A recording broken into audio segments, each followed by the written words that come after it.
الله وبركاته. نحمده ونصلي على رسوله الكريم.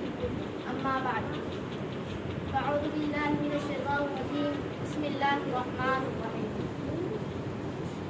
میں آپ حضرات کے سامنے ایک دینی واقعہ پیش کرنا چاہتا ہوں. امیر المؤمنین حضرت عمر رضی اللہ تعالی عنہ ایک مشہور صحابی اور رسول اللہ صلی اللہ علیہ وسلم کے دوسرے خلیفہ تھے. آپ نے اپنے دور خلافت میں اپنی رعایا کا بہت خیال رکھا. لوگوں کے حالات سے واقف ہونے کے لیے آپ راتوں کو گلی کوچوں اور دور دراز علاقوں میں نکل جایا کرتے تھے اور گھوم پھر کر لوگوں کی خبر گیری فرماتے اور ان کے ضروریات پورے کرتے. ایک رات حسب معمول آپ ایک گلی سے گزر رہے تھے کہ ایک مکان سے کچھ آوازیں سنائی دیں. حضرت عمر رضی اللہ تعالیٰ عنہ دیوار کے سہارے کھڑے ہو کر اس آواز کو توجہ سے سننے لگے. اس مکان میں ایک ماں اپنی بیٹی سے کہہ رہی ہے کہ بیٹی جلدی اٹھ اور دودھ میں پانی ملا دے.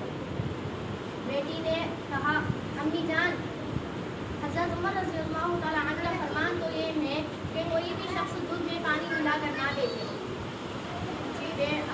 ماں اپنی بیٹی سے کہا بیٹی جو میں کہہ رہی ہوں وہ کر اتنی رات کو تیرے اس عمل کو حضرت عمر رضی اللہ تعالیٰ عنہ نہیں دیکھ رہے ہیں، بس جلدی اٹھ اور دودھ میں پانی ملا دے.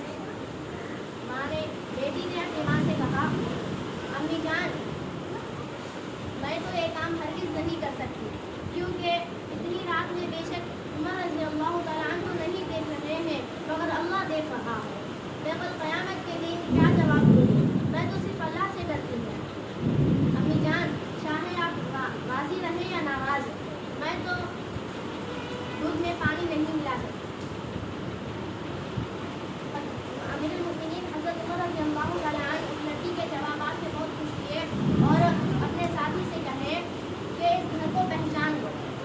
اگلے دن حضرت عمر رضی اللہ تعالیٰ عنہ اس ماں اور بیٹی کو اپنے پاس بلایا اور ان دونوں کو ہاتھ والی گفتگو یاد دیا. ماں تو شرم کی وجہ سے پانی ہو گئی اور اس کی بیٹی اپنی نیکی نیتی کی وجہ سے سر بلند رہی. امیر المؤمنین اس عورت سے کہے میں تمہاری اس بیٹی کے ساتھ اپنے بیٹے کی شادی کرنا چاہتا ہوں.